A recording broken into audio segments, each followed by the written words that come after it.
ആധാരമായിട്ട് 1 പത്രോസ് 4-ാം അധ്യായത്തിലേക്ക് നമ്മൾ ശ്രദ്ധയെ കൊണ്ടുവരാം. 1 പത്രോസ് 4-ാം അധ്യായം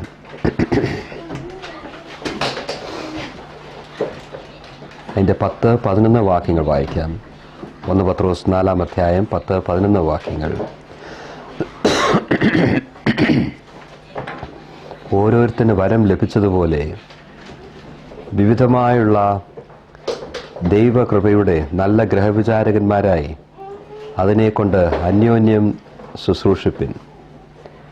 ഒരുത്തൻ പ്രസംഗിക്കുന്നുവെങ്കിൽ ദൈവത്തിൻ്റെ അരുളപ്പാട് പ്രസ്താവിക്കുന്നു എന്ന പോലെയും, ഒരുത്തൻ ശുശ്രൂഷിക്കുന്നുവെങ്കിൽ ദൈവം നൽകുന്ന പ്രാപ്തിക്കൊത്തവണ്ണവുമാകട്ടെ. എല്ലാറ്റിലും ദൈവം യേശുക്രിസ്തു മൂലം മഹത്വപ്പെടുവാൻ ഇടവരട്ടെ. മഹത്വവും ബലവും എന്നേക്കും അവനുള്ളത്. ആമേൻ.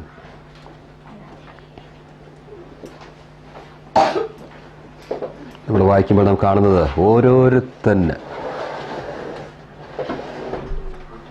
ഓരോരുത്തന് വരം ലഭിച്ചതുപോലെ എന്ന് വെച്ചാൽ എല്ലാവർക്കും വരം ലഭിച്ചിട്ടുണ്ട്.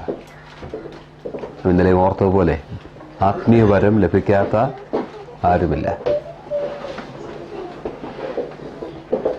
മാത്രമല്ല, ഇവിടെ നാം വായിക്കുമ്പോൾ വരം ലഭിച്ചതുപോലെ, സ്വായത്തമായി നമുക്കുള്ള കഴിവല്ല ആത്മീയ വരമെന്ന് പറയുമ്പോൾ, കൃപാവരമെന്ന് പറയുമ്പോൾ അർത്ഥമാക്കുന്നത്. പിന്നെ ദൈവം രക്ഷിക്കപ്പെടുന്നവർക്ക്, ആ ദൈവമക്കളായി തീർന്നവർക്ക്, വീണ്ടും ജനിച്ചവർക്ക് വീണ്ടും ജനിക്കുന്ന സമയത്ത് നൽകുന്ന പ്രത്യേക കഴിവാണ് ആത്മീയ വരങ്ങൾ അല്ലെങ്കിൽ കൃപാവരം എന്നുകൊണ്ട് അർത്ഥമാക്കുന്നത്. തന്നെയല്ല, പിന്നത്തെ വാക്ക് വിവിധമായുള്ള ആത്മീയ വരങ്ങളിൽ ഡൈവേഴ്സിറ്റി ഉണ്ട്, വൈവിധ്യമുള്ളതാ. 1 കൊരിന്ത്യർ 12-ാം അധ്യായമൊക്കെ വായിക്കുമ്പോൾ പൗലോസ് അത് വിശദീകരിക്കുന്നത് നാം കാണുന്നുണ്ട്. അത് തന്നെയുമല്ല, പിന്നീട് നാം കാണുന്നത് ദൈവകൃപയുടെ നല്ല ഗ്രഹവിചാരന്മാരായി അതിനെക്കൊണ്ട് അന്യോന്യം ശുശ്രൂഷിപ്പിൻ തുടങ്ങിയുള്ള കാര്യങ്ങൾ നമുക്കിവിടെ കാണാനായിട്ട് സാധിക്കും. അപ്പോൾ എല്ലാവർക്കും ആത്മീയ വരങ്ങളുണ്ട്. അത് ദൈവകൃപയാൽ നമുക്ക് ലഭിച്ചതാണ്. അത് വിവിധമായിട്ടുള്ളതാണ്. അത് രക്ഷിക്കപ്പെടുമ്പോൾ നമുക്ക് പ്രാപിക്കുന്നതാണ്. അതിനാൽ നാം വ്യാപാരം ചെയ്ത് മറ്റുള്ളവരുടെ നന്മയ്ക്കായി, നാം മുൻപ് ഓർത്തതുപോലെ മറ്റുള്ളവർ കർത്താവിനെ പോലെ ആയിത്തീരുന്നതിന് കാരണമാകുവാൻ തക്കവണ്ണം നാം അത് വിനിയോഗിക്കേണ്ടത്, വ്യാപാരം ചെയ്യേണ്ടത് ഏറെ ആവശ്യം. നാം ഓർത്തതുപോലെ ക്രിസ്തീയ ജീവിതത്തിലെ ഒരു പ്രധാന സംഗതിയാണിത്. ക്രിസ്തീയ ജീവിതത്തിലെ ഒരു പ്രധാന പ്രായോഗിക സംഗതിയാണിത്. നാം ഇത് ലാഘവ ബുദ്ധിയോടെ എടുക്കേണ്ടതല്ല. കാരണം ആത്മീയ വരങ്ങൾ തന്നവനറിയാം നമുക്ക് എന്ത് തന്നിരിക്കുന്നുവെന്ന്. പ്രാപിച്ചവരറിയണം എന്ത് നമുക്ക് ലഭിച്ചുവെന്ന്. അങ്ങനെ നാം അത് വിനിയോഗിക്കുവാനും ദൈവനാമത്തെ മഹത്വപ്പെടുത്തുവാനും ഇടവരേണ്ടത് ഏറെ ആവശ്യമാണ്. പുതിയ നിയമം നാം വായിക്കുമ്പോൾ ആത്മീയ വരങ്ങളെക്കുറിച്ച് പറയുന്ന ഏതാണ്ട് 4 ഭാഗങ്ങൾ നമുക്ക് കാണാനായിട്ട് സാധിക്കും. ഒന്ന് നാം വായിച്ച ഈ വേദഭാഗം, 1 പത്രോസ് 4-ന്റെ 10-11 വാക്യങ്ങൾ. മറ്റ് 2 ഭാഗങ്ങൾ കൂടി നമ്മൾ വായിക്കാം. ഇത് വിശദമായിട്ട് പോകാനായിട്ട് നമുക്ക് സമയം കിട്ടുകയില്ല. എന്നാൽ ചില കൺഫ്യൂഷനായിട്ടുള്ള ചില കാര്യങ്ങൾ, അടിസ്ഥാനപരമായിട്ടുള്ള ചില കാര്യങ്ങൾ, അല്ലെങ്കിൽ ഈ ഭാഗങ്ങൾ മനസ്സിലാക്കുവാനായിട്ട് അത്യാവശ്യം അറിഞ്ഞിരിക്കേണ്ട ചില കാര്യങ്ങൾ നാം ഒന്നിച്ച് പങ്കിടുവാൻ വേണ്ടി മാത്രമേ ആഗ്രഹിക്കുന്നുള്ളൂ. റോമാലേഖനം 12-ാം അധ്യായം നോക്കുക. റോമാലേഖനം 12-ാം അധ്യായം അതിൻ്റെ 6 മുതൽ 8 വരെയുള്ള വാക്യങ്ങൾ. ഇവിടെ നാം ഒരു ലിസ്റ്റ് കാണുന്നുണ്ട്. റോമാലേഖനം 12-ാം അധ്യായം 6 മുതൽ 8 വരെയുള്ള വാക്യം. ആകയാൽ നമുക്ക് ലഭിച്ച കൃപയ്ക്കൊത്തവണ്ണം വെവ്വേറെ വരമുള്ളതുകൊണ്ട് പ്രവചനമെങ്കിൽ വിശ്വാസത്തിനൊത്തവണ്ണം, ശുശ്രൂഷയെങ്കിൽ ശുശ്രൂഷയിൽ, ഉപദേശിക്കുന്നവനെങ്കിൽ ഉപദേശത്തിൽ, പ്രബോധിപ്പിക്കുന്നവനെങ്കിൽ പ്രബോധനത്തിൽ, ദാനം ചെയ്യുന്നവൻ ഏകാഗ്രതയോടെ, ഭരിക്കുന്നവൻ ഉത്സാഹത്തോടെ, കരുണ ചെയ്യുന്നവൻ പ്രസന്നതയോടെ ആകട്ടെ. ഇവിടെ എത്ര വരങ്ങൾ പറഞ്ഞിട്ടുണ്ട് പൗലോസ്?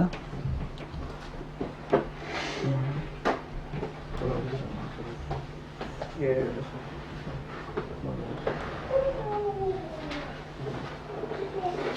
ഈ ലിസ്റ്റിൽ എത്ര വരങ്ങൾ കാണുന്നുണ്ട്? 7. പ്രവചനം, ശുശ്രൂഷ, ഉപദേശം, പ്രബോധനം, ദാനം, ഭരണം, കരുണ.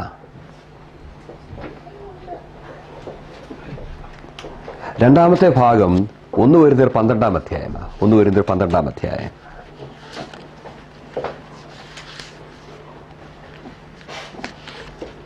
1 കൊരിന്ത്യർ 12 അധ്യായം അതിന്റെ 7 മുതലുള്ള വാക്യങ്ങൾ വായിക്കുമ്പോൾ നമുക്ക് കാണാനായിട്ട് സാധിക്കും. 7 മുതൽ 11 വരെയുള്ള വാക്യങ്ങൾ വായിക്കാം. എന്നാൽ ഓരോരുത്തന് ആത്മാവിന്റെ പ്രകാശനം പൊതുപ്രയോജനത്തിനായി നൽകപ്പെടുന്നു. ഒരുത്തന് ആത്മാവിനാൽ ജ്ഞാനത്തിന്റെ വചനവും മറ്റൊരുത്തന് അതേ ആത്മാവിനാൽ പരിജ്ഞാനത്തിന്റെ വചനവും നൽകപ്പെടുന്നു.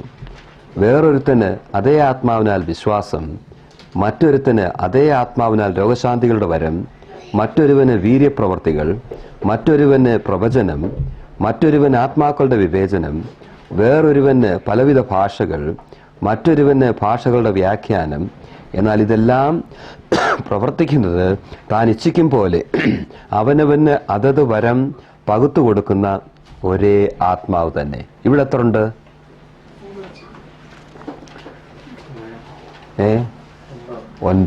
9 ഐറ്റംസ്. ഇനി ഒരു വേദഭാഗം കൂടെ ഉണ്ട്. എഫേസ് ലേഖനം. പലപ്പോഴും അത് പരാമർശിച്ചതാ. ഏത് ഭാഗമാ? എഫേസ് ലേഖനം 4 അധ്യായം 11 വാക്യം. എഫേസ് ലേഖനം 4:11. അവൻ ചിലരെ അപ്പോസ്തലന്മാരായും ചിലരെ പ്രവാചകന്മാരായും ചിലരെ സുവിശേഷകന്മാരായും ചിലരെ ഇടയന്മാരായും ഉപദേഷ്ടാക്കന്മാരായും നിയമിച്ചിരിക്കുന്നു. എത്ര എണ്ണം? 5. വേറെ എന്തെങ്കിലും ഉത്തരവുണ്ടോ? 4. ചെറിയ ഉത്തരം വേറെ വരുമെന്ന്.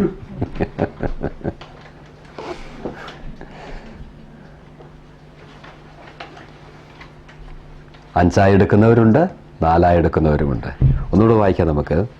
അവൻ ചിലരെ അപ്പോസ്തലന്മാരായും ചിലരെ പ്രവാചകന്മാരായും ചിലരെ സുവിശേഷകന്മാരായും ചിലരെ ഇടയന്മാരായും ഉപദേഷ്ടാക്കന്മാരായും നിയമിച്ചിരിക്കുന്നു. 4. ഒരു വാക്ക് ഇവിടെ മിസ്സായിട്ടുണ്ട്. ഏത് വാക്കാ? ചിലരെ പ്രയോഗം, അല്ലേ? നമ്മളത് എഴുതുകയായിരുന്നെങ്കിൽ നമ്മളിങ്ങനെ എഴുതിയേനെ. അവൻ ചിലരെ അപ്പോസ്തലന്മാരായും ചിലരെ പ്രവാചകന്മാരായും ചിലരെ സുവിശേഷകന്മാരായും ചിലരെ ഇടയന്മാരായും ചിലരെ ഉപദേഷ്ടാക്കന്മാരായും നിയമിച്ചിരിക്കുന്നു എന്ന്. എന്നാൽ ആ ചിലരെ പ്രയോഗം, ഒരു ചിലരെ പ്രയോഗം അവിടെ വിട്ടുപോയതായി നാം കാണുന്നു. പ്രിന്റിങ് വന്ന തെറ്റാണോ? അല്ല. പൗലോസ് അറിയാതെ വിട്ടുപോയതാണോ എഴുതിയപ്പോ? ഒരിക്കലുമല്ല. നമുക്കറിയാം, ഇത് ദൈവനിശ്വാസ്യമായിട്ടുള്ള വചനമാണ്. അവിടെ ഒരു വാക്ക് മിസ്സായിട്ടുണ്ടെങ്കിൽ അത് ദൈവം അങ്ങനെ നിർണയിച്ചതാ. അപ്പോൾ അങ്ങനെ ആ ഒരു വാക്ക് അവിടെ ഇല്ലാത്തത് കൊണ്ട് അവസാനത്തെ രണ്ടും ഒന്നാണെന്ന് ചിന്തിക്കാൻ. 2 എടുക്കുന്നവരുമുണ്ട്. എന്നാൽ കുറെ കൂടി യുക്തം അത് 1 എടുക്കുന്നതാവാം. ചിലരെ ഇടയന്മാരായും ഉപദേഷ്ടാക്കന്മാരുമായി എന്നുള്ള പ്രയോഗം, ചിലരെ ഇടയോപദേഷ്ടാക്കന്മാരായി, പാസ്റ്റർ ടീച്ചേഴ്സ്. ഇടയൻ എന്ന് പറഞ്ഞാൽ എന്താ അർത്ഥം? അല്ലെങ്കിൽ ഇടയൻ എന്താ ചെയ്യുന്നത്? ആടുകളെ മേയ്ക്കുക, ആടിന് ആഹാരം കൊടുക്കുക. ഉപദേഷ്ടാക്കന്മാരെന്താ ചെയ്യുന്നത്? അത് തന്നെ, ആത്മീയാഹാരം കൊടുക്കുക, അല്ലേ? ആ ഇടയൻ എന്നുള്ളത് വാസ്തവത്തിൽ ആ ഉപദേഷ്ടാക്കന്മാരെന്നുള്ളതിന്റെ ഒരു അലങ്കാരിക പ്രയോഗമെന്ന് നമുക്ക് മനസ്സിലാക്കാം. അങ്ങനെ അതിനെ 1 എടുക്കുന്നത് കുറെ കൂടി യുക്തമാണ്. അവ 1 എടുത്താൽ അപ്പൊ എത്ര ആയി? 4. അപ്പോൾ ഈ 3 ലിസ്റ്റും ചേർത്ത് എത്ര ആയെന്ന് പറഞ്ഞ് മിക്കവാറും ഇന്ന് എണ്ണം നോക്കുക, ഡിവിഷൻ നോക്കുക. ഈ ക്ലാസ് മിക്കവാറും അതായിരിക്കും. ഇത് പഠിച്ചുകൊണ്ടിരിക്കുക. ഈ പരിപാടി എന്തിനാ പഠിപ്പിക്കുന്നത് തോന്നും. എന്നാൽ പ്രയോജനം ചെയ്യുന്നതായിരിക്കും. 20 എണ്ണം. റോമാലേഖനം 12 അധ്യായത്തിൽ 7, 1 കൊരിന്ത്യർ 12 അധ്യായത്തിൽ 9, പിന്നെ എഫേസ് ലേഖനം 4:11 4. ആകെ 20 എണ്ണം. ഈ 20 എണ്ണം നാം മനസ്സിൽ കാണുക. ഇതിനെ പൊതുവെ 2 തിരിക്കാം. ഒന്ന് തിരിച്ചാട്ടെ.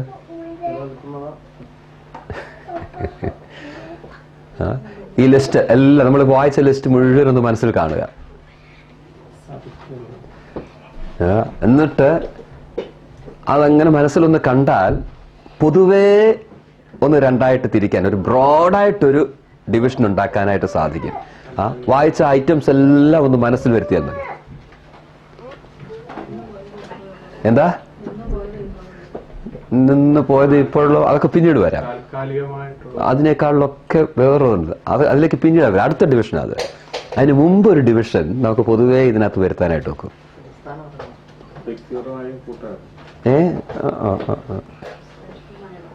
ഏതാ നോർത്ത് വെക്കുക? അപ്പോസ്തലന്മാർ, പ്രവാചകന്മാർ, സുവിശേഷകന്മാർ, ഇടയോപദേഷ്ടകന്മാർ, പ്രവചനം, ദാനം ചെയ്യുക, ഭരിക്കുക, എല്ലാം ഇങ്ങനെ മനസ്സിൽ കാണുക.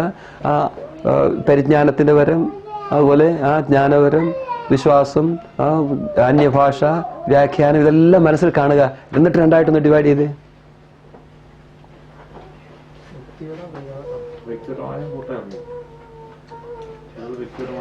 എഫേസ് ലേഖനത്തിൽ നാം കാണുന്നത് മറ്റുള്ള ലിസ്റ്റിൽ നിന്നും എന്താ വ്യത്യാസം?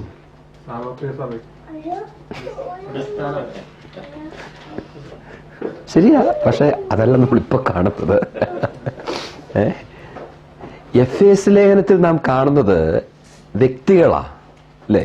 അപ്പോസ്തലന്മാർ, പ്രവാചകന്മാർ, സുവിശേഷകന്മാർ, ഇടയോപദേഷ്ടകന്മാർ. വരങ്ങൾ ലഭിച്ച ദാനങ്ങളാ, അല്ലേ? വ്യക്തികളാ. എന്നാൽ മറ്റേ രണ്ട് ലിസ്റ്റിൽ വ്യക്തികളെയല്ല, പിന്നെ കഴിവുകൾ, കഴിവുകളെ അവിടെ കാണുന്നത്. പ്രവചനം അല്ലെങ്കിൽ ആ ഫങ്ഷൻസ്, അത് തന്നെയാണോ ഉദ്ദേശിച്ചത്? അല്ലെന്ന് ഞാനും പറഞ്ഞില്ല കേട്ടോ, അങ്ങനെ തന്നെ ഇരിക്കട്ടെ.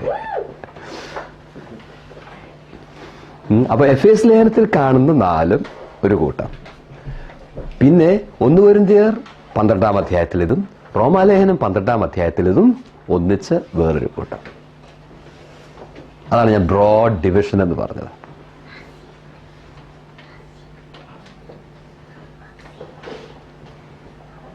ആദ്യത്തെ കൂട്ടത്തെ ഗിഫ്റ്റഡ് മെൻ എന്ന് വിളിക്കാം. മലയാളത്തിൽ സാധാരണ വരദാനങ്ങൾ എന്നാണ് തോന്നുന്നവരെ പറയുന്നത്. വരങ്ങൾ പ്രാപിച്ച ദാനങ്ങൾ, വ്യക്തികൾ.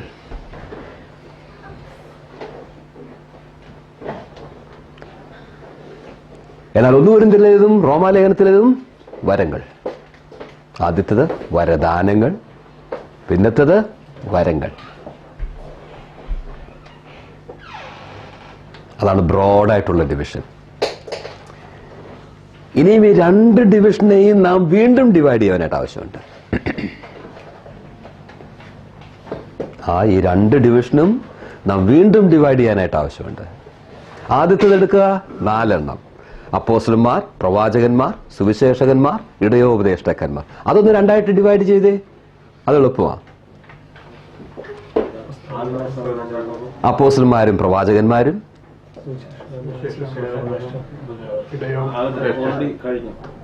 അതിന് 2ആയിട്ടൊന്ന് ഡിവൈഡ് ചെയ്ത ആ ലിസ്റ്റിനെ. ആദ്യത്തെ മറ്റേ വാക്ക് കിട്ടുന്നില്ല. അതിങ്ങനെ പറഞ്ഞാൽ മതി. താൽക്കാലികവും സ്ഥിരമായത്, താൽക്കാലികവും സ്ഥിരമായത്, അല്ലെങ്കിൽ അടിസ്ഥാനപരമായിട്ടുള്ളതും അതുപോലെ സ്ഥിരമായത്. താൽക്കാലികം, അടിസ്ഥാനം എന്നൊക്കെ പറയുമ്പോൾ എന്താ അർത്ഥം? അപ്പോസ്തലന്മാരും പ്രവാചകന്മാരും അത് സഭയുടെ ആദ്യകാലങ്ങളിൽ ഉള്ള ശുശ്രൂഷയ്ക്കായി ദൈവം നൽകിയ വരങ്ങളാ, ദാനങ്ങളാ, വ്യക്തികളാ. നമ്മൊരു ക്ലാസ്സിൽ ഓർക്കയുണ്ടായി, അതിന്ന് തുടരുന്നില്ല. അതിന്റെ അർത്ഥം അവരുടെ ശുശ്രൂഷകൾക്ക് ഇന്ന് റെലവൻസ് ഇല്ലെന്നല്ല, അവരുടെ ശുശ്രൂഷമേലാണ് നാം ഇന്ന് നിൽക്കുന്നത്. ഒരു ബിൽഡിംഗ് അടിസ്ഥാനത്തിന്റെ മേൽ നിൽക്കുന്നത് പോലെ ഇന്ന് നാം നിൽക്കുന്നത് അവർ നൽകിയ അവരുടെ ശുശ്രൂഷയുടെ മേലാണ്, അവർ മുഖാന്തരം നൽകപ്പെട്ട വചനത്തിന്റെ മേലാണ്. അപ്പോസ്തലന്മാർ പതിര് വരെ കാണിക്കുന്നതാണെന്നുള്ള ഞാൻ മുൻപ് നാം കാണുകയുണ്ടായി. പ്രവാചകന്മാർ അക്കാലത്ത് ദൈവത്തിങ്കിൽ നിന്നും നേരിട്ട് ദൈവവചനം പ്രാപിച്ച് ദൈവജനത്തിന് നൽകിയവർ. പിന്നത്തെ 2 എണ്ണം, അല്ലെങ്കിൽ സുവിശേഷകന്മാരും ഇടയോപദേഷ്ടകന്മാരും. ഇത് നാം ഓർക്കയുണ്ടായി. ആരാണ് സുവിശേഷകന്മാർ? ആരാണ് സുവിശേഷകന്മാർ? സഭയ്ക്ക് പുറത്ത് വർക്ക് ചെയ്യുന്നവരാ.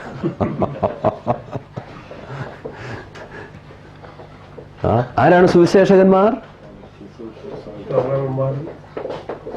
അതവരുടെ മേഖല. ആരാണ് സുവിശേഷകന്മാർ? അയക്കപ്പെട്ടത് അപ്പോസ്തലനാണ് അയക്കപ്പെട്ടത്. സുവിശേഷം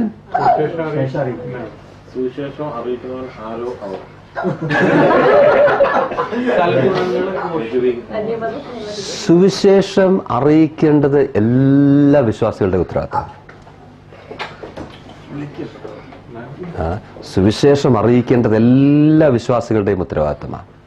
എന്നാൽ എല്ലാവരും പൗലോസ് തന്നെ പറയും ചിലരെ ഇല്ലേ, ചിലരേ ഉള്ളൂ സുവിശേഷകന്മാർ. അപ്പോൾ എല്ലാവരും സുവിശേഷം അറിയും. സുവിശേഷന്റെ വേല എല്ലാവരും ചെയ്യേണ്ടതാണ്. എന്നാൽ എല്ലാവരും സുവിശേഷന്മാരല്ല. എല്ലാവരും സാക്ഷികളാണ്, എന്നാൽ എല്ലാവരും സുവിശേഷകന്മാരല്ല.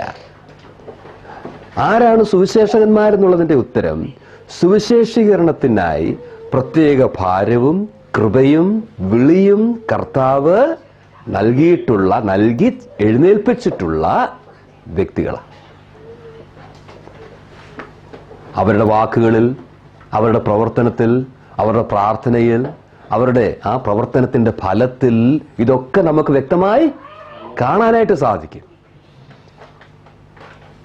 അവർ പ്രാർത്ഥിക്കുമ്പോൾ ആത്മാക്കളെ കുറിച്ചുള്ള ഭാരം കാണാൻ സാധിക്കും. അല്പം അവരോടൊന്ന് സംസാരിച്ചാൽ ആത്മാക്കളെ കുറിച്ചുള്ള ഭാരം നമുക്ക് കേൾക്കാനായിട്ട് സാധിക്കും. അതുപോലെ തന്നെ അവരുടെ പ്രവർത്തനം കൊണ്ട് അത് പ്രൂവ് ചെയ്യും. മരത്തെ അതിന്റെ ഫലം കൊണ്ടാണല്ലോ അറിയുന്നത്. തന്നെയുമല്ല, അവർ പ്രവർത്തിക്കുമ്പോൾ ദൈവം അവർക്ക് നൽകിയ പ്രത്യേക ഈ വരം നിമിത്തം അനേകർ കർത്താവിലേക്ക് ആകർഷിക്കപ്പെടും, വരുന്നത് കാണുവാനായിട്ട് സാധിക്കും. അങ്ങനെ പ്രത്യേക കൃപയും ഭാരവും കഴിവും വിളിയും നൽകി കർത്താവ് എഴുന്നേൽപ്പിച്ചിട്ടുള്ളവരാണ് സുവിശേഷകന്മാർ.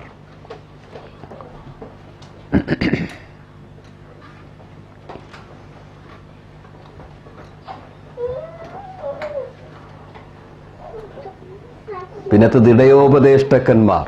ഇത് മുൻപ് ഞാൻ വിശദീകരിച്ചാണെന്ന് തോന്നുന്നു. ഇടയോപദേഷ്ടക്കന്മാർ ആരാണ്? ഇടയോപദേഷ്ടക്കന്മാർ വചനം പഠിപ്പിക്കുന്നവർ. ആ വചനം വിശ്വാസികളെ പഠിപ്പിച്ച് അവരെ കർത്താവിൽ വളരുമാറാക്കുന്നവർ.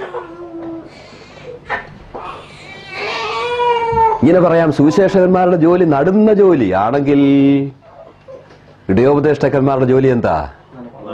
നനയ്ക്കുന്ന ജോലി. ഉദാഹരണമാണ് അപ്പല്ലോസ്. അപ്പോൾ ആദ്യത്തെ 2 ഐറ്റംസ്, ആദ്യത്തെ 2 സ്ഥാനങ്ങൾ അല്ലെങ്കിൽ ആദ്യത്തെ 2 വരദാനങ്ങൾ താൽക്കാലികമെങ്കിൽ അവസാനത്തെ 2 സഭാ കാലയളവ് മുഴുവനും ഉള്ളതാണ്, നിലനിൽക്കുന്നതാണ്, സ്ഥിരമായിട്ടുള്ളതാണ്.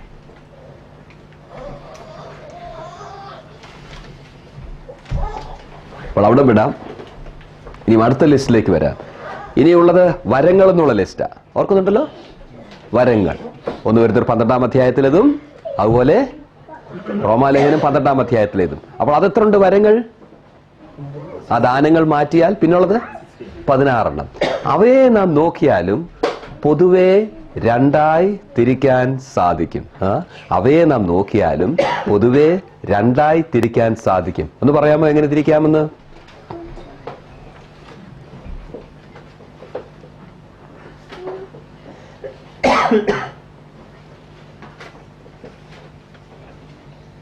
ഓർപ്പിച്ചല്ലോ, എന്തിനായി ഡിവിഷനൊക്കെ ചിന്ത തോന്നും. പക്ഷെ ആ ഡിവിഷനൊക്കെ ക്ലിയർ ആയിട്ട് മനസ്സിലുണ്ടെങ്കിൽ ഈ ഭാഗങ്ങൾ വായിക്കുമ്പോൾ ആശയക്കുഴപ്പമില്ലാതെ മനസ്സിലാകാനായിട്ട് സാധിക്കും. എങ്ങനെയാ 16 എങ്ങനെ 2ആയി തിരിക്കാം?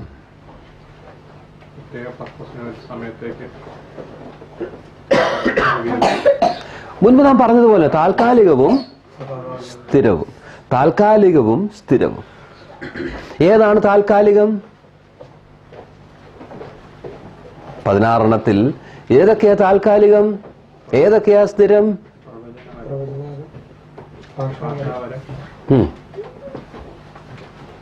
നോക്കി പറഞ്ഞോളൂ, ലിസ്റ്റ് നോക്കി പറഞ്ഞോളൂ.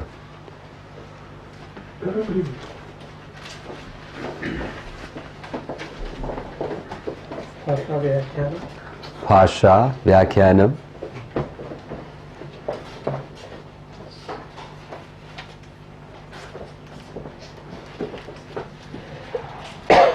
അത്രേ ഉള്ളോ? രോഗശാന്തി,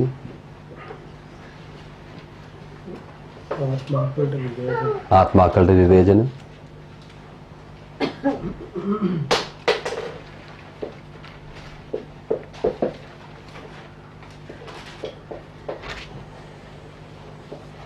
പറഞ്ഞോളൂ, എന്ത് വേണമെങ്കിലും പറഞ്ഞോളൂ. വിശ്വാസം, നമ്മള് താൽക്കാലികത്തിന്റെ കാര്യമാണല്ലോ പറയുന്നത് അല്ലേ? താൽക്കാലികത്തിന്റെ കാര്യം. ഓക്കെ. വിശ്വാസം പിൻവലിച്ചോ അതോ?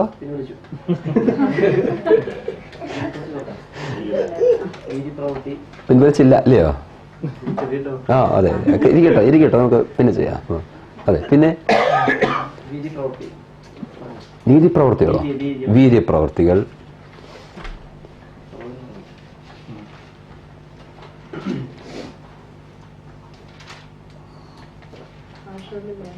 അത് പറഞ്ഞു. അതാദ്യം പറഞ്ഞത് ഭാഷയും വ്യാഖ്യാനവും. നമുക്കതല്ലേ പ്രശ്നം.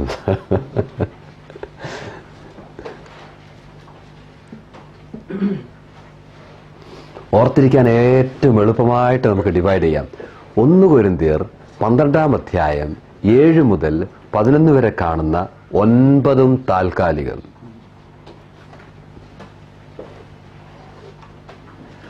റോമാലേഖനം 12-ാം അധ്യായം 6 മുതൽ 8 വരെ കാണുന്ന എല്ലാം സ്ഥിരം.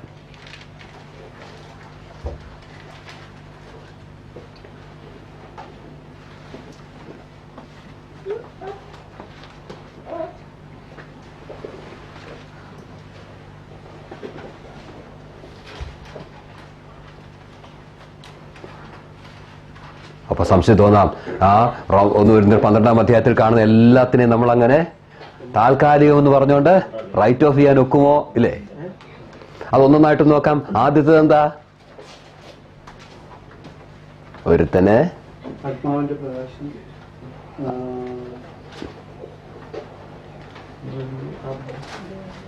1 കൊരിന്ത്യർ 12-7 മുതൽ ജ്ഞാനത്തിന്റെ വചനം. ജ്ഞാനത്തിന്റെ വചനം എന്താ ഇതിന്റെ അർത്ഥം? ജ്ഞാനത്തിന്റെ വചനം. ഇന്നുണ്ടോ ജ്ഞാനം?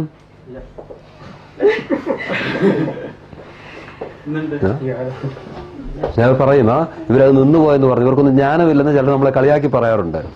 ഇവിടെ പറയുന്ന ജ്ഞാനം നമുക്ക് ഇന്നുള്ള ജ്ഞാനമല്ല.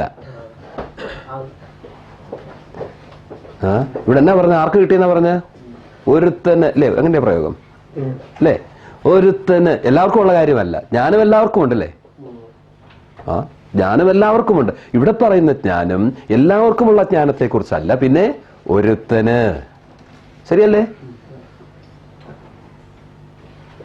അപ്പോൾ ചിലർക്ക് പ്രത്യേകമായി ദൈവം നൽകിയ പ്രത്യേക ജ്ഞാനത്തെ കുറിച്ചാണ് ഇവിടെ പറയുന്നത്. അപ്പൊ പിന്നെ അതെന്താ? നമുക്ക് ഇങ്ങനെ പറയാൻ സാധിക്കുന്നത്, ഇന്ന് നമുക്ക് ദൈവത്തിന്റെ വഴികൾ, ദൈവത്തിന്റെ ഉദ്ദേശം അറിയണമെങ്കിൽ നാം ഇന്ന് എന്ത് ചെയ്യും?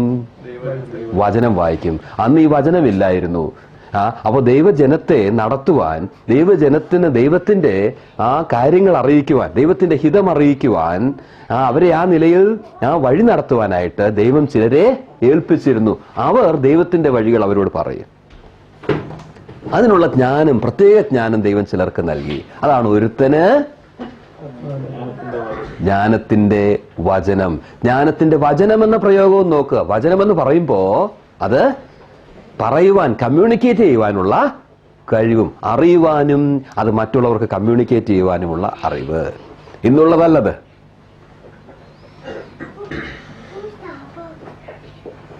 രണ്ടാമത്തത് പരിജ്ഞാനത്തിന്റെ വചനം. പരിജ്ഞാനത്തിന്റെ വചനം ഇത് മറഞ്ഞിരിക്കുന്ന കാര്യങ്ങൾ അറിയുവാനായിട്ടുള്ള കഴിവ്.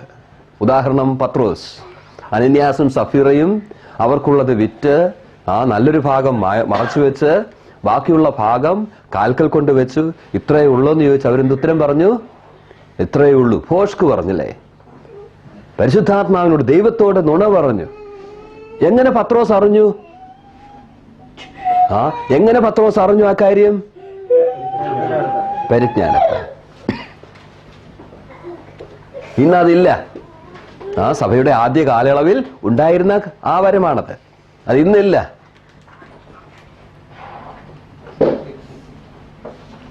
അപ്പോൾ അതാണ് പരിജ്ഞാനത്തിന്റെ വചനം. ഇനി അടുത്തത് നാം കാണുന്നത് എന്താ? വിശ്വാസം. ഇതൊന്നുണ്ടോ? ആണെന്ന് നമ്മൾ പറഞ്ഞത് ഇല്ലയോ? വിശ്വാസം ഇതൊന്നുണ്ടോ?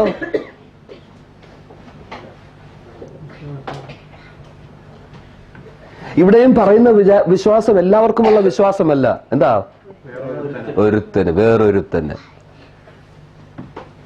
രക്ഷണ്യ വിശ്വാസം എല്ലാവർക്കുമുണ്ട്. ജീവിക്കുന്ന വിശ്വാസം, ആ ലിവിങ് ഫെയ്ത്ത്, അതും എല്ലാവർക്കുമുള്ളതാ.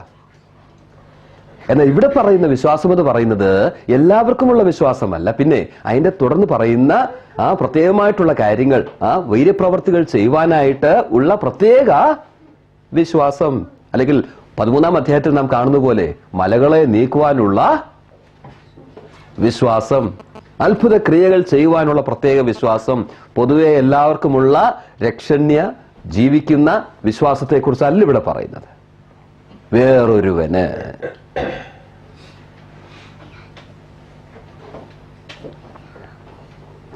അടുത്തതെന്താ? എന്താ? രോഗശാന്തികളുടെ വരം. അത് ഞാൻ പറയുവാനായിട്ട് ആവശ്യമില്ല.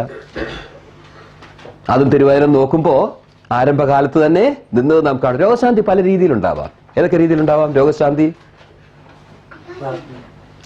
പ്രാർത്ഥിച്ച് രോഗം സൗഖ്യമാകാം. മരുന്ന് കഴിച്ച്, പ്രാർത്ഥിച്ചില്ലേലും മരുന്ന് കഴിച്ചാൽ രോഗം സൗഖ്യമാകും. പിന്നെ പ്രാർത്ഥിക്കുകയും വേണ്ട, മരുന്നും കഴിക്കേണ്ട, സ്വതവേ നാച്ചുറൽ ഹീലിംഗ് അങ്ങനെയും ഉണ്ടാവും.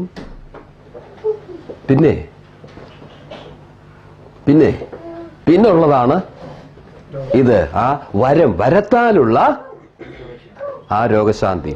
പത്രോസ് യോഹന്നാനും ദേവാലയത്തിലേക്ക് പോകുന്നു. മുടന്തൻ അവിടെ ഇരിക്കുന്നു.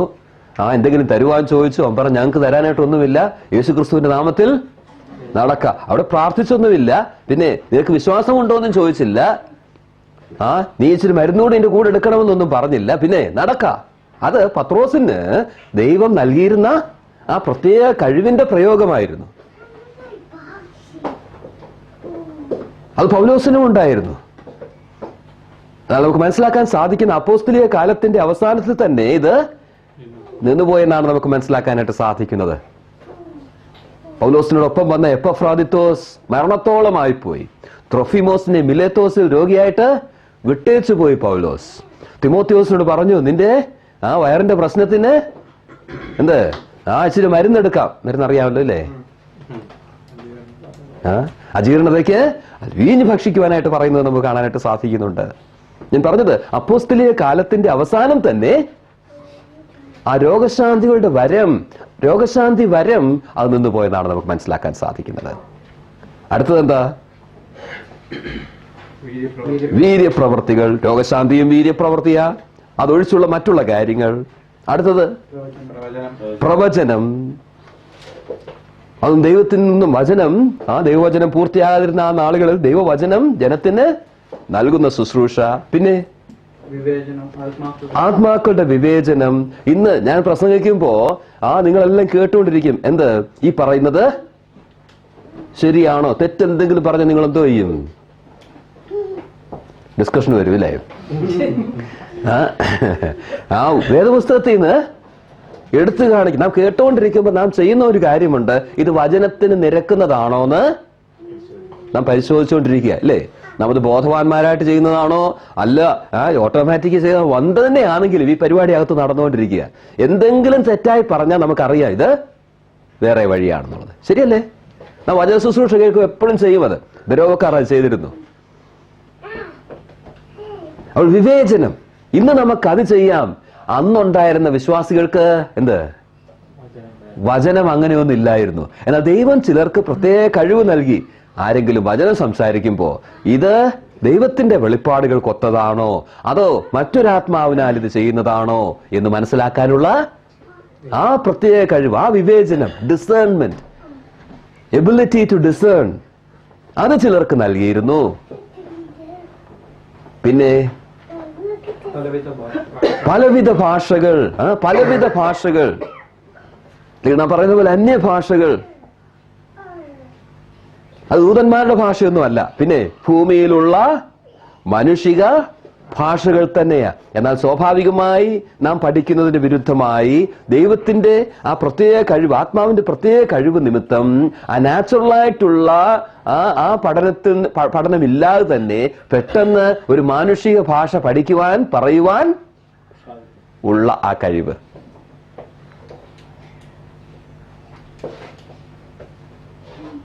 പിന്നെ ഭാഷകളുടെ വ്യാഖ്യാനം, ഭാഷകളുടെ വ്യാഖ്യാനം. കൊരിന്ത് പറയുന്നത് ആ ഒരു കോസ്മോപോളിറ്റൻ സിറ്റി ആയിരുന്നു. അവിടെ പലവിധ ഭാഷക്കാരുണ്ടായിരുന്നു. ഒരുവൻ ഒരു ഭാഷ പറയുമ്പോൾ എല്ലാവർക്കും മനസ്സിലായെന്ന് വരികയില്ല. കോമൺ ആയിട്ടുള്ള ഭാഷയിൽ ഒരുവൻ അത് വ്യാഖ്യാനിക്കുന്നത് ആവശ്യമായിരുന്നു.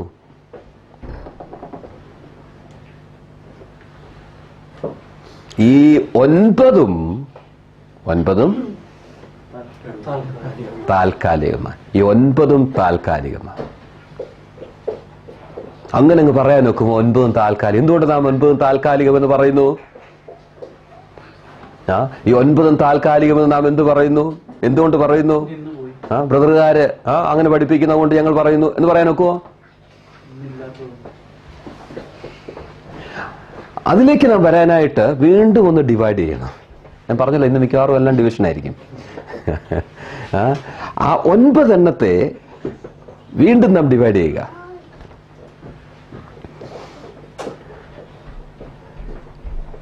ഈ 9ന്റെ ലിസ്റ്റിൽ ഒരു വാക്ക് 2 പ്രാവശ്യം വരുന്നുണ്ട്.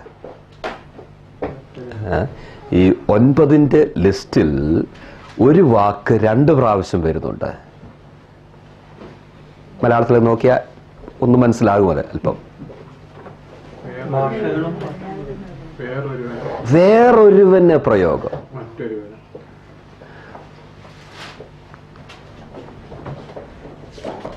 നമുക്കൊന്ന് വായിക്കാം. 1 Corinthians 12-ാം അധ്യായം.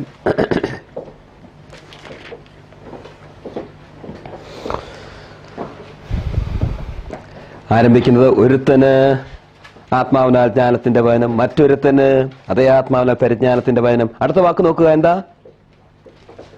വേറൊരുത്തന്. ഓക്കെ, വേറൊരുത്തന്. പിന്നെ അടുത്തത് വരുന്നത് ഏതാ? മറ്റൊരുവന്. പിന്നെ മറ്റൊരുവന്. പിന്നെ മറ്റൊരുവന്. അതിനുശേഷം വേറൊരുവന്. പിന്നെ മറ്റൊരുവന്. നോക്കുക, ഈ വേറൊരുവന് പ്രയോഗം ഈ ലിസ്റ്റിൽ 2 പ്രാവശ്യം വരുന്നത് നാം കാണുന്നുണ്ട്. ആ വേറൊരുവന് പ്രയോഗം 2 പ്രാവശ്യം ഈ ലിസ്റ്റിൽ വരുന്നത് കാണുന്നുണ്ട്. 9ന്റെ ലിസ്റ്റിൽ മധ്യത്തിൽ 2 പ്രാവശ്യം ഒരു വാക്ക് വന്നാൽ ആ ലിസ്റ്റിനെ എത്രയായി തിരിക്കാം? 3ആയി. 9ന്റെ ലിസ്റ്റിൽ ഒരു വാക്ക് 2 പ്രാവശ്യം അങ്ങനെ വന്നാൽ ആ ലിസ്റ്റിനെ 3ആയി തിരിക്കാം. ഇനി ആ വാക്ക് എന്താണെന്നുള്ളത് മനസ്സിലാക്കാൻ ആവശ്യമുണ്ട്. അവിടെ വേറൊരുത്തന് എന്ന് പറഞ്ഞിരിക്കുന്ന ആ വാക്ക് എന്താണെന്ന് മനസ്സിലാക്കാൻ, അതിന്റെ അർത്ഥം നാം വേണ്ടുമെന്ന് മനസ്സിലാക്കാൻ ആവശ്യമുണ്ട്. ആ വേറൊരുത്തന് പ്രയോഗം ഗ്രീക്കിൽ ഹെറ്ററോസ് എന്ന വാക്കാ. ഹെറ്ററോസ്.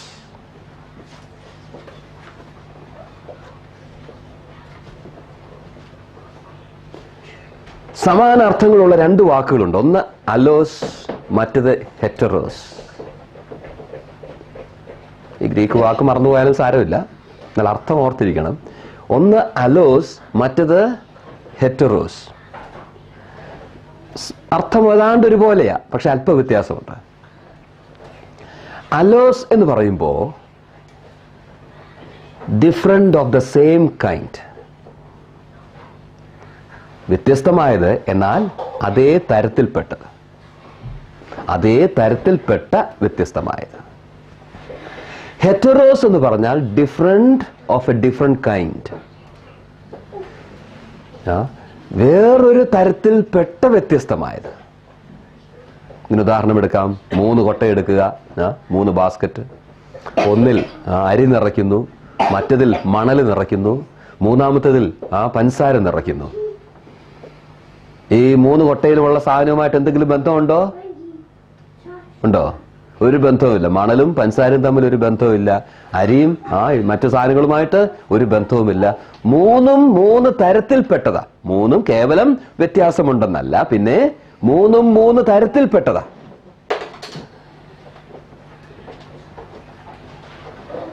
അതിനാണ് ഹെറ്ററോസ് എന്നുള്ള വാക്ക് ഉപയോഗിക്കുന്നത്. എന്നാൽ അലോസ് എന്ന് പറയുമ്പോ വീണ്ടും 3 ബാസ്ക്കറ്റ് എടുക്കുക. ഒന്നിൽ ആ ഒരു ബാസ്ക്കറ്റിൽ കിളിച്ചുണ്ടൻ മാങ്ങ വെക്കുന്നു എന്ന് വിചാരിക്കുക, മറ്റതിൽ ആ മൂവാണ്ടൻ മാങ്ങ വെക്കുന്നു എന്ന് വിചാരിക്കുക. ഒന്നിറ്റയുടെ പേര് പറഞ്ഞേ. അൽഫോൻസ. അത് വെക്കുന്നു എന്ന് വിചാരിക്കുക.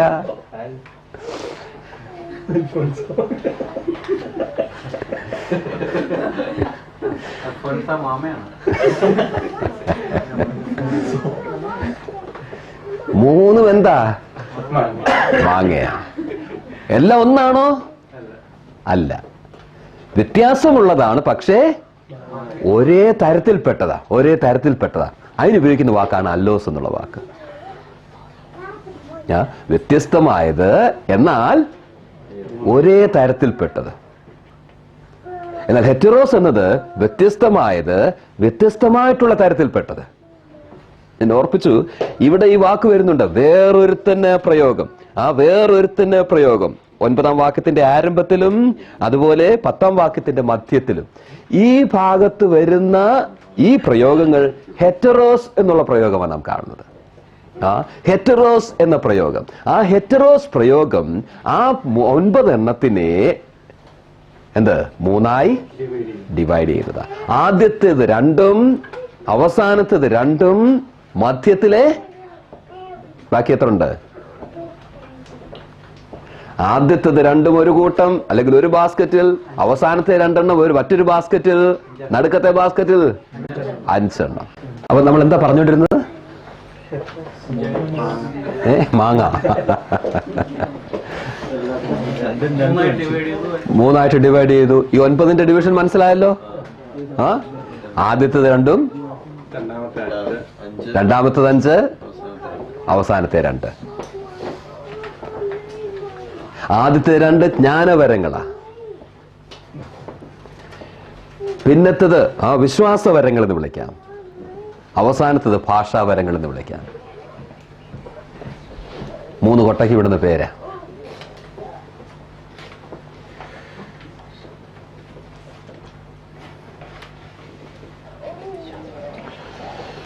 അപ്പോൾ ഈ 3നെയും ഈ 3 കൊട്ടയും എന്താണെന്ന് നാം പറഞ്ഞത്? അല്ലെങ്കിൽ ഈ 9 വരങ്ങളും എന്താണെന്നാണ് നാം പറഞ്ഞത്? താൽക്കാലികം. ഇതിന് എന്തുകൊണ്ട് താൽക്കാലികം എന്ന് പറയുന്നു? മറ്റു ഭാഗങ്ങളിൽ നിന്നും പല വിശദീകരണങ്ങളുണ്ട്. അതിലേക്കൊന്നും പോകുന്നില്ല. ഇനി 13-ാം അധ്യായത്തിലേക്ക് വരാം. 13-ാം അധ്യായം. 13-ാം അധ്യായത്തിൽ അപ്പോസ്തലനായ പൗലോസ് ഇത് സംബന്ധിച്ച് പറയുന്നത് എന്താണെന്നുള്ളത് നോക്കുക. നമുക്കറിയാം 13-ാം അധ്യായത്തിലെ വിഷയം എന്താണ്?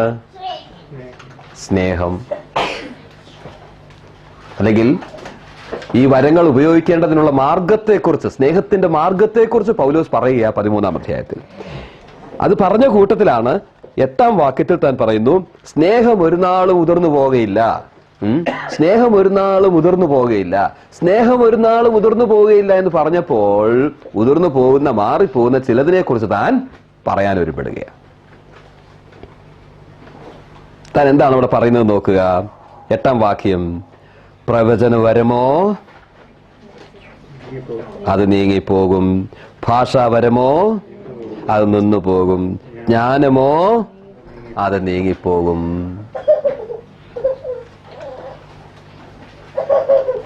എത്ര വരങ്ങളുടെ പരാമർശമുണ്ട് ഇവിടെ 8-ാം വാക്യത്തിൽ? എത്ര വരങ്ങളുടെ പരാമർശമുണ്ട് 8-ാം വാക്യത്തിൽ? 3 വരങ്ങൾ. ഏതൊക്കെ? പ്രവചനവരം, ജ്ഞാനവരം, ഭാഷാവരം. ഈ 3നെ നാം ഇപ്പോൾ ചിന്തിച്ചുകൊണ്ടിരിക്കുന്ന ഈ 9-മായിട്ടൊന്ന് ബന്ധപ്പെടുത്താമോ? ഈ ചിന്തിച്ചുകൊണ്ടിരിക്കുന്ന ഇവിടെ 8-ാം വാക്യത്തിൽ കാണുന്ന 3 വരങ്ങളെ നാം ചിന്തിച്ചുകൊണ്ടിരിക്കുന്ന ഈ 9ന്റെ ലിസ്റ്റുമായിട്ട് ഒന്ന് താരതമ്യപ്പെടുത്താമോ, ഒന്ന് ബന്ധപ്പെടുത്താമോ? എന്താണ് ബന്ധം ഇത് തമ്മിൽ? ഈ 3ഉം 9ഉം നാം 3ആയിട്ട് അതിനെ ഡിവൈഡ് ചെയ്തു. അതിൽ ഓരോ കൂട്ടത്തിൽ നിന്നും അല്ലെങ്കിൽ ഓരോ കൊട്ടയിൽ നിന്നും ഓരോന്നാണ് ഇവിടെ പൗലോസ് എടുത്ത് പറയുന്നത്. മനസ്സിലാകുന്നുണ്ടോ? ഉദാഹരണത്തിന് പ്രവചനം ഏത് കൊട്ടയിൽ നിന്നാ?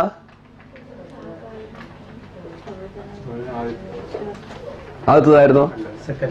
രണ്ടാമത്തെ കൊട്ടയിൽ നിന്നും. പിന്നെ വരുന്നത് ഭാഷാവരം, അതേത് കൊട്ടയിൽ നിന്നാ? മൂന്നാമത്തത്. പിന്നുള്ളത് ജ്ഞാനം അല്ലെങ്കിൽ ജ്ഞാനവരം, അത് ആദ്യത്തത് അല്ലേ? അപ്പോൾ ആ 3 കൊട്ടയിൽ നിന്നും അല്ലെങ്കിൽ ആ 3 ഡിവിഷനിൽ നിന്നും ഓരോന്നാണ് ഈ 8-ാം വാക്യത്തിൽ പൗലോസ് എടുത്തു പറയുന്നത്. ഞാൻ പറഞ്ഞതിന്റെ അർത്ഥം ഇതാണ്, ഈ 3ഉം 9ന്റെ പ്രാതിനിധ്യം വഹിക്കുന്നതാണ്. ഈ 3ഉം 9ന്റെ പ്രാതിനിധ്യം വഹിക്കുന്നതാണ്. These 3 are representative of all the 9.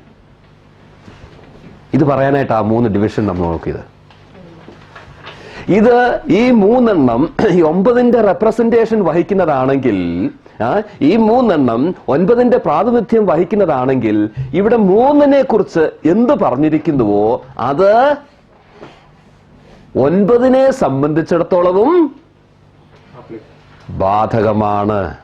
അപ്പൊ ഞാൻ പറഞ്ഞു കേട്ടോ, ഈ 3നെ കുറിച്ച് പൗലോസ് എന്ത് പറഞ്ഞിരിക്കുന്നുവോ അത് ഈ 9നെ സംബന്ധിച്ചിടത്തോളവും ബാധകമാണ്. കാരണം 3ഉം ഈ 9ന്റെ റെപ്രസെന്റേഷനാ. എന്തുകൊണ്ട് ഇതെല്ലാം താൽക്കാലികമെന്ന് നാം പറഞ്ഞ് റൈറ്റ് ഓഫ് ചെയ്യുന്നു? അതിന്റെ വിശദീകരണമാണ് നാം കാണുന്നത്.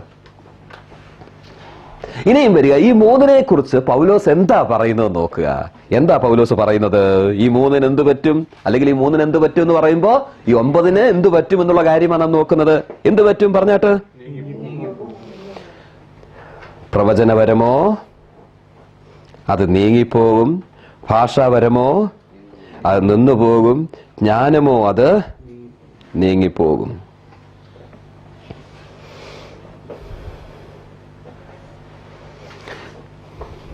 ഈ വാക്കുകൾ നോക്കുക. പ്രവചനപരത്തിന് എന്ത് പറ്റും? നീങ്ങിപ്പോകും. ജ്ഞാനത്തിന് നീങ്ങിപ്പോകും അല്ലേ? ജ്ഞാനപരം നീങ്ങിപ്പോകും, പ്രവചനപരവും നീങ്ങിപ്പോകും. ഈ നീങ്ങിപ്പോകുക എന്നുള്ള വാക്ക് ശരിയായിട്ടുള്ള തർജ്ജമയല്ല. നീങ്ങിപ്പോകുക എന്നുള്ളതല്ല, പിന്നെ നീക്കപ്പെടും എന്നുള്ളതാണ് കുറെ കൂടി ശരിയായിട്ടുള്ള തർജ്ജിമ. അവിടുത്തെ പാസീവ് യൂസേജ് ആണ്, കർമ്മണി പ്രയോഗം. എന്താണ് കർമ്മണി പ്രയോഗം? പാസീവ് വോയിസ് എന്ന് പറയുന്നത് നാം തന്നെ ചെയ്യുന്ന ഒന്നല്ല, പിന്നെ മറ്റൊരാൾ നമ്മുടെ മേൽ ചെയ്യുന്നതാണ് പാസീവ് വോയിസ് എന്ന് പറയുന്നത്. അപ്പോൾ ഇവിടെ ആ പ്രവചനപരം നീങ്ങിപ്പോകും എന്നല്ല, പിന്നെ പ്രവചനപരം അത് നീക്കപ്പെടും. അതുപോലെ തന്നെ ജ്ഞാനം അത് നീങ്ങിപ്പോകുമെന്നല്ല, പിന്നെ ജ്ഞാനമോ അത് നീക്കപ്പെടും. എന്നാൽ അതിന് മധ്യേ നാം കാണുന്നു എന്ത്? ഭാഷാപരത്തെ കുറിച്ച്. അവിടെ എന്താ പറയുന്നത്? നിന്നു പോകും. അത് ശരിയായിട്ടുള്ള ട്രാൻസ്ലേഷനാ, ആക്റ്റീവ് വോയിസാ, പാസീവ് അല്ല. അത് തന്നെത്താൻ നിന്നു പോകും. അതിനെ ആരും നീക്കുകയല്ല, പിന്നെ അത് തന്നെത്താൻ നിന്നു പോകുമെന്നുള്ള അർത്ഥത്തിലാ.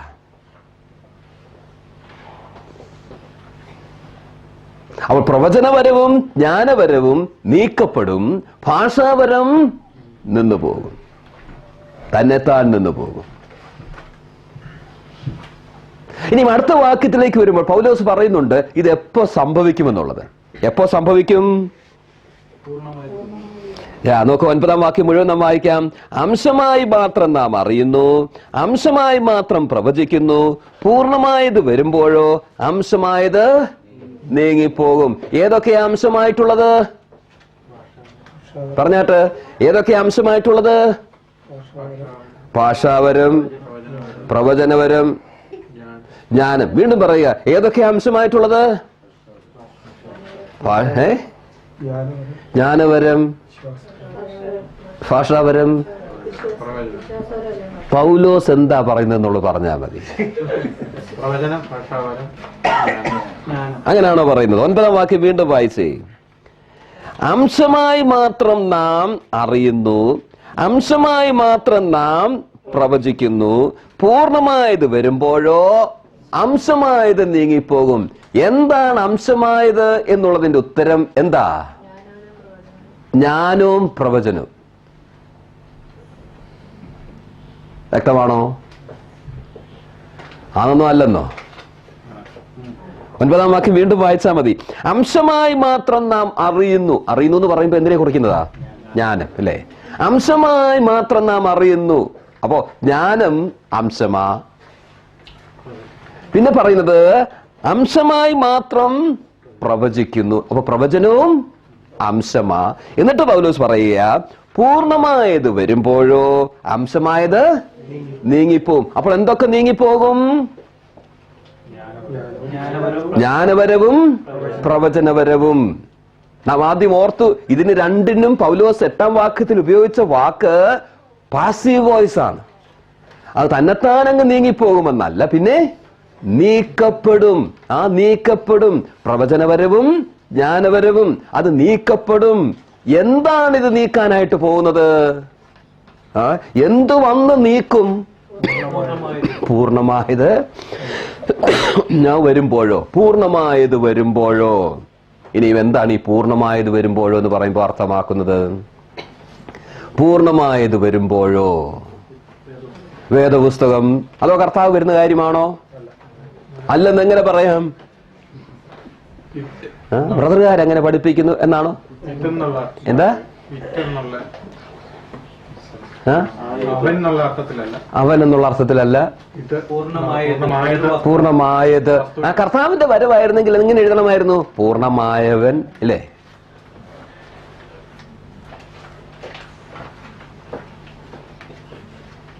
ചിലർ പറയാറുണ്ട് ഈ പൂർണ്ണമായതെന്ന് പറയുന്നത് നിത്യതയുടെ വരവാണെന്ന്. നിത്യത വരുമ്പോഴോ? അപ്പൊ നമ്മൾ ഈ പറഞ്ഞത് അവിടെ പറയാൻ ഒക്കില്ല.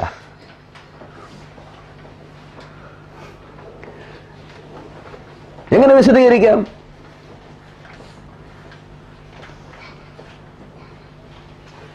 പൂർണ്ണമായത് വരുമ്പോഴോ വിശദീകരിക്കാൻ വളരെ സിമ്പിൾ ആയിട്ടുള്ളത്, ഗ്രാമാറ്റിക്കലായിട്ടൊക്കെ പോയി വിശദീകരിക്കാവുന്നതാ. എന്നാൽ അങ്ങനെ ഒന്നും പോകാതെ പ്രായോഗികമായി നമുക്കൊരു വിശദീകരണം കൊടുക്കാനായിട്ട് സാധിക്കും. ഇത് പറഞ്ഞാൽ മതി. അംശമായത് എന്താ? ജ്ഞാനവും പ്രവചനം. എന്താ ഈ ജ്ഞാനവും പ്രവചനവും എന്ന് പറഞ്ഞ? ദൈവവചനം ഇല്ലേ? ദൈവവചനം ഭാഗമായിട്ട് ആ കാലത്ത് വന്നിരുന്ന ആ കാര്യമാണ് അല്ലേ? വചനം ഈ നിലയിൽ നിവൃത്തിയാകാതിരുന്ന ആ കാലത്ത് ഭാഗമായി ദൈവം ചിലരിലൂടെ ആ ജനത്തിന് നൽകിയിരുന്നു. അതാണ് ഈ ജ്ഞാനം പ്രവചനം എന്ന് പറയുന്നത്. ദൈവവചനമാ. ദൈവവചനം നൽകുന്നതാ. ദൈവം തന്റെ വചനം ചിലരിലൂടെ നൽകുന്ന കാര്യമാ. അതാണ് അംശം. അംശം ചേർത്ത് വെക്കുന്നതാണ് എന്ത്? പൂർണ്ണം. ശരിയാണോ? ആണെന്നോ അല്ലെന്നോ?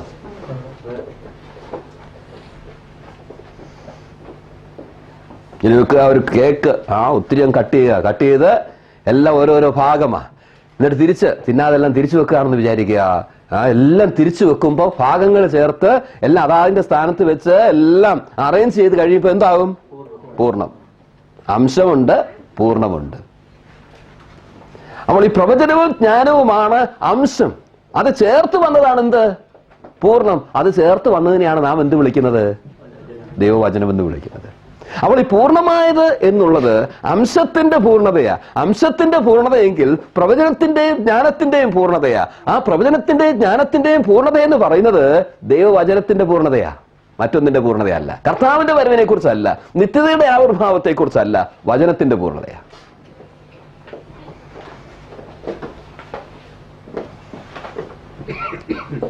അപ്പൊ വചനത്തിന്റെ പൂർണ്ണത വന്നപ്പോ എന്തൊക്കെ പോയി?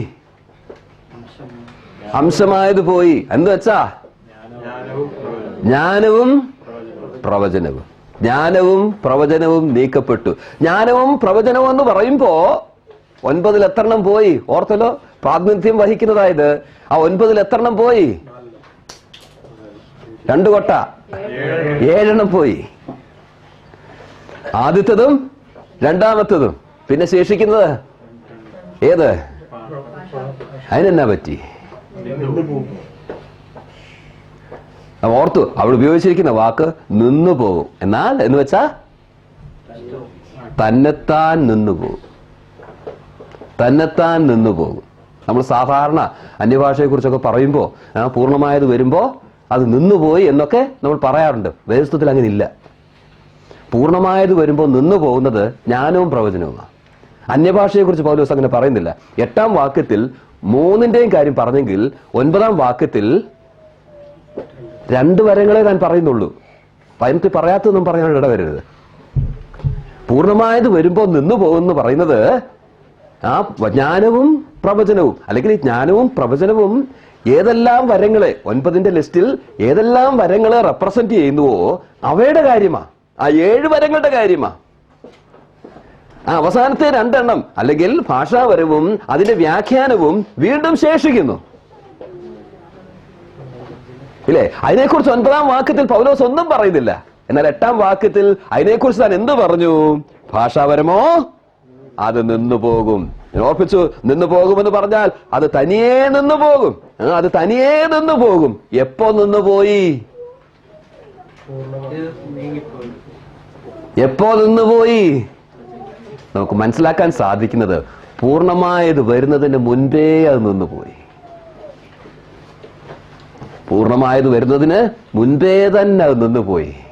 തെളിവ് ലേഖനങ്ങൾ വായിച്ചാൽ ഈ 1 കൊരിന്ത്യരിലല്ലാതെ വേറെങ്ങും നമുക്കിതിനെക്കുറിച്ച് കാണാനായിട്ട് സാധ്യമല്ല.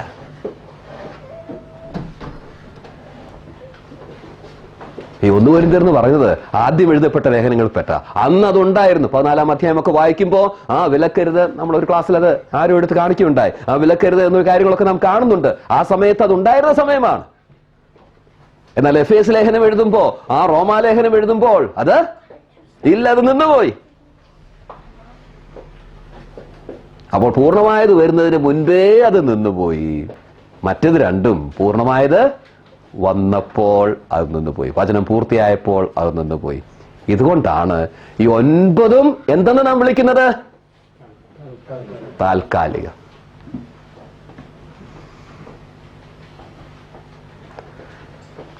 ആദ്യമൊട്ടേ ഡിവിഷൻ ചെയ്തുകൊണ്ട് വന്നതിന്റെ പ്രാധാന്യം മനസ്സിലായല്ലോ, അല്ലേ? ആ ഡിവിഷൻ ക്ലിയറായി മനസ്സിലില്ലെങ്കിൽ അവസാനം നാം കൊണ്ടുവന്ന കൺക്ലൂഷനിൽ എത്തത്തില്ല.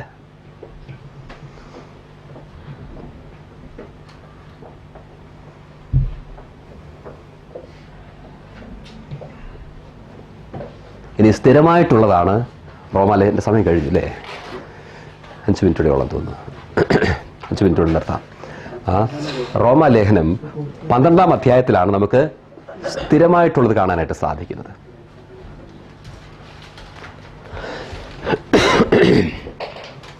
റോമാലേഖനം 12-ാം അധ്യായത്തിലാണ് സ്ഥിരമായിട്ടുള്ളത് നാം കാണുന്നത്. 6 മുതൽ 8 വരെയുള്ള വാക്യങ്ങൾ എന്തൊക്കെയാ?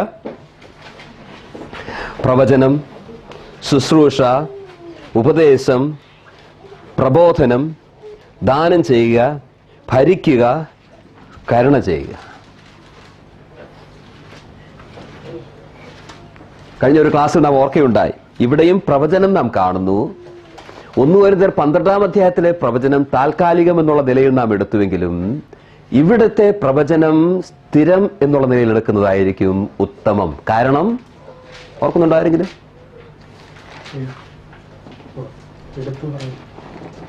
എടുത്തു പറയുക എന്നുള്ള അർത്ഥത്തിൽ എടുക്കുന്നതായിരിക്കും ഈ 12-ാം അധ്യായം റോമർ 12-ൽ ഉത്തമം. കാരണം 1 കൊരിന്ത്യർ 12-ലേത് വരുവാനുള്ള കാര്യമോ ദൈവവചനം പുതിയതായിട്ട് അറിയിക്കുന്നതോ നാം എടുക്കുകയുണ്ടായി. ഇത് എന്നാൽ വചനം എടുത്തു പറയുന്ന രീതിയിൽ നാം അർത്ഥമെടുക്കാം എന്ന് പറയുണ്ടായി. കാരണം 1 കൊരിന്ത്യർ 12-ാം അധ്യായത്തിൽ ഇത് എല്ലാം അതൊഴികെ ബാക്കി മറ്റെല്ലാം നോക്കിയാലും എന്താ? താൽക്കാലികമാ. അപ്പൊ ഇതും താൽക്കാലികം എന്നെടുക്കാം. ഇവിടെയോ ഇതോട് ചേർന്ന് പറയുന്നത് എല്ലാം സ്ഥിരമാ. അപ്പൊ ഇതും സ്ഥിരമായിട്ടുള്ള അർത്ഥത്തിലെടുക്കാം. അല്ലെങ്കിൽ വചനത്തിന്റെ ശുശ്രൂഷ, ആധികാരികമായിട്ടുള്ള വചനത്തിന്റെ ശുശ്രൂഷ. ഇനി ഇതിനെയും രണ്ടായി തിരിക്കാം. ഇതിനെയും രണ്ടായി തിരിക്കാം. പത്രോസാണ് ഇതിനെ രണ്ടായി തിരിക്കാനായിട്ട് നമ്മെ സഹായിക്കുന്നത്. നാം പത്രോസിന്റെ ലേഖനത്തിലേക്ക് വരാം. ആദ്യം നാം വായിച്ച വേദഭാഗം 1 പത്രോസ് 4-ാം അധ്യായം 11-ാം വാക്യം. അവിടെ നാം കാണുന്നത്, ഒരുത്തൻ പ്രസംഗിക്കുന്നുവെങ്കിൽ ദൈവത്തിന്റെ അരുളപ്പാട് പ്രസ്താവിക്കുന്നുവെന്ന പോലെയും ഒരുത്തൻ ശുശ്രൂഷിക്കുന്നുവെങ്കിൽ ദൈവം നൽകുന്ന പ്രാപ്തിക്കൊത്തവണ്ണവുമാകട്ടെ. പ്രസംഗവും ശുശ്രൂഷയും, പ്രസംഗവും ശുശ്രൂഷയും. ഇഫ് എനി മാൻ സ്പീക്ക്, ആരെങ്കിലും സംസാരിക്കുന്നുവെങ്കിൽ, പിന്നെ ഇഫ് എനി മാൻ മിനിസ്റ്റർ, ഒരുവൻ ശുശ്രൂഷിക്കുന്നുവെങ്കിൽ, ഇവിടെ പ്രസംഗമെന്നും ശുശ്രൂഷയെന്നും പറയുന്നത് വാസ്തവത്തിൽ ആ രണ്ട് വിധത്തിലുള്ള ആ വരങ്ങളെ നമ്മുടെ മുൻപാകെ കൊണ്ടുവരിക. ഒന്ന് വാക്കിലൂടെ ചെയ്യുന്ന കാര്യങ്ങൾ, മറ്റത് പ്രവൃത്തിയിലൂടെ ചെയ്യുന്ന കാര്യങ്ങൾ. അത് മനസ്സിൽ വെച്ചുകൊണ്ട് റോമാലേഖനം 12 വരിക. ആ 7 ലിസ്റ്റ് ഒന്ന് നോക്കുക. എത്രണ്ണമാണ് പറയുന്നത്, എത്രണ്ണമാണ് ചെയ്യുന്നത്? ഒന്നാമത്തത് എന്താ? പ്രവചനം. ഏത് കൂട്ടത്തിൽ? പറയുക. രണ്ടാമത്തത് ശുശ്രൂഷ. ഏത് കൂട്ടത്തിൽ? പ്രവൃത്തിയിൽ. മൂന്നാമത്തത് ഉപദേശം. ഏത് കൂട്ടത്തിൽ? പറയുക. നാലാമത്തത് പ്രബോധനം. ഏത് കൂട്ടത്തിൽ? പറയുക. അഞ്ചാമത്തത് ദാനം ചെയ്യുക. ഏത് കൂട്ടത്തിൽ? പ്രവൃത്തി. പിന്നെ ഭരിക്കുന്നവൻ. ഏത് കൂട്ടത്തിൽ? പ്രവൃത്തി. അടുത്തത് കരുണ ചെയ്യുന്നവൻ. ഏത് കൂട്ടത്തിൽ? പ്രവൃത്തി. ഏതാണ് കൂടുതൽ? പ്രവൃത്തിയോ ക്രിയയോ അതോ വാക്കുകളോ? പ്രവൃത്തി. ഇതിൽ 3 എണ്ണം വാക്കുകളിലൂടെ ചെയ്യുന്നതാ, 4 എണ്ണം പ്രവൃത്തികളിലൂടെ ചെയ്യുന്നതാ. ഈ 7 സഭാകാലയളവ് മുഴുവൻ സമയത്തേക്കുമുള്ളതാ.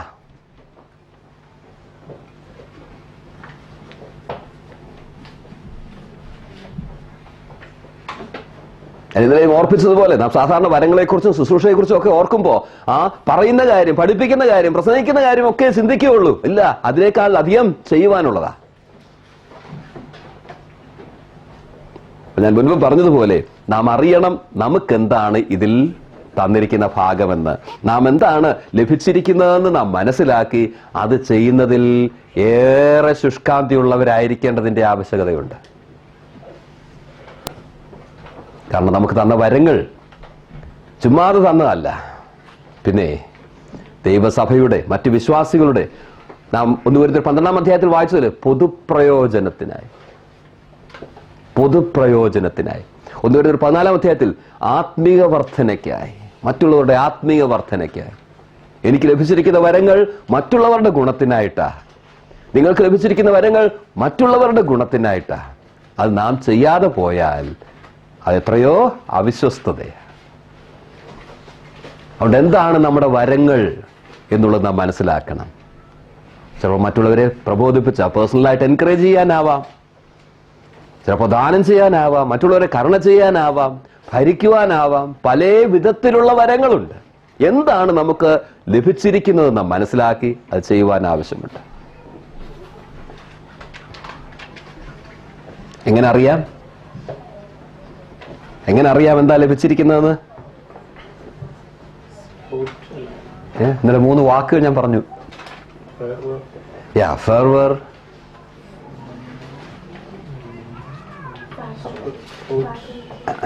Faculty, fruit. ഫെർവർ എന്ന് പറഞ്ഞാൽ ഒരു ഇൻട്രസ്റ്റ്, കാര്യം ചെയ്യുവാനുള്ള താല്പര്യം. ദൈവം എപ്പോഴും നമ്മുടെ ഹൃദയത്തിൽ ആരംഭിക്കുന്നത്. അവനൊരു താല്പര്യം നമുക്ക് തരുന്നുണ്ടോ? പിന്നെ അത് ചെയ്യുവാനുള്ള കഴിവ് അവൻ എനിക്ക് നൽകിയിട്ടുണ്ടോ? ഞാനത് ചെയ്യുമ്പോൾ മറ്റുള്ളവർക്കത് പ്രയോജനം ചെയ്യുന്നുണ്ടോ? ഈ കാര്യങ്ങൾ നാം അനുദിനം ചെയ്യണം. അനുദിനം നാം ക്രിയാശീലരായിരിക്കണം. നാം അങ്ങനെ ചെയ്ത് നമുക്കുള്ള ഗുണം, നമുക്കുള്ള തന്നിരിക്കുന്ന ആ വരം എന്താണെന്നുള്ളത് മനസ്സിലാക്കി നാം ഉപയോഗിക്കുന്നവരായിരിക്കണം. വരുന്ന ആളുകളിൽ അത് മനസ്സിലാക്കി ഉപയോഗിക്കുകയും കർത്താവിന്റെ നാമത്തിന്റെ മഹത്വത്തിനായി നാം നിലനിൽക്കുകയും ചെയ്യുവാനായിട്ട് ഏറെ ആവശ്യമുണ്ട്. വരങ്ങളെക്കുറിച്ചുള്ള ബോധം ഏറെ ആവശ്യമുണ്ട്. കാരണം അവനറിയാം എന്താ തന്നിരിക്കുന്നതെന്ന്. വാങ്ങിയ നാം അറിയണം എന്താ ലഭിച്ചിരിക്കുന്നതെന്ന്. കാരണം അവൻ വരുമ്പോ നാം കണക്ക് കൊടുക്കണം. അന്ന് കണക്ക് കൊടുക്കുമ്പോ കൈകൾ ബലപ്പെട്ടിരിക്കണമെങ്കിൽ ഇന്ന് കൈകൾ വിശ്വസ്തത കൂടി നാം ഉപയോഗിക്കുവാനായിട്ട് ആവശ്യമുണ്ട്. കർത്താവിന് വേണ്ടി ജീവിക്കാം. അവൻ തന്നിരിക്കുന്ന ഈ കഴിവുകളാൽ അവനെ മഹത്വപ്പെടുത്താം. അതിന് ഈ വാക്കുകളാലും കർത്താവ് നമ്മെ ഏവരെയും സഹായിക്കുമാറാകട്ടെ.